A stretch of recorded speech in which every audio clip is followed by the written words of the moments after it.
So, happy Teacher's Day! So, ito na po yung chocolate bouquet for the kids. Para sa kanilang teachers. DIY lang po. So, thank you so much.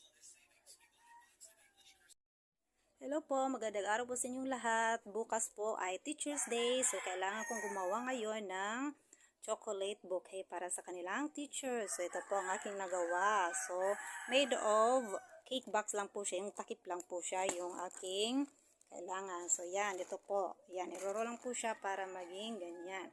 So, meron po tayong chocolate. Ayan, may marshmallow. Ito, colors, cellophane transparent para sa marshmallow. Merong ribbon.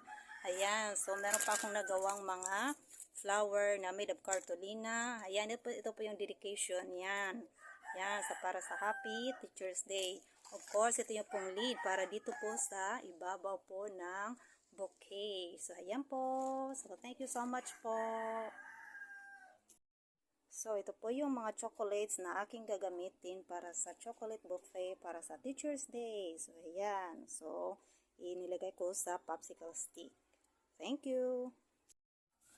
So, ito po yung cake box. So, para magawang bouquet. So, ayan. Iro-roll lang ng ganito. Ayan. Tapos, tape natin.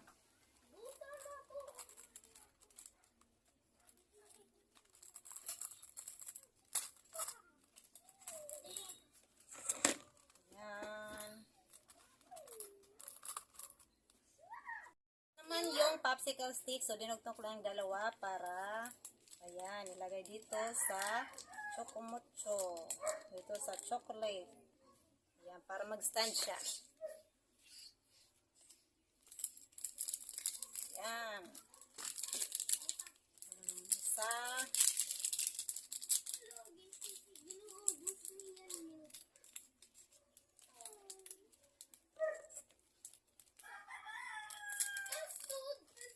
Ayan, ito na po.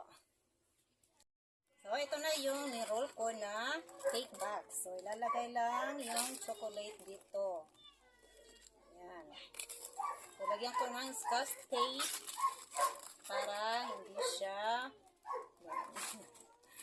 siya bumagsak. So, ito naman yung marshmallow. So, ilalagay ko dito sa cellophane na transparent. Ayan. Ayan, transparent yan. Para malagay dito. Yan,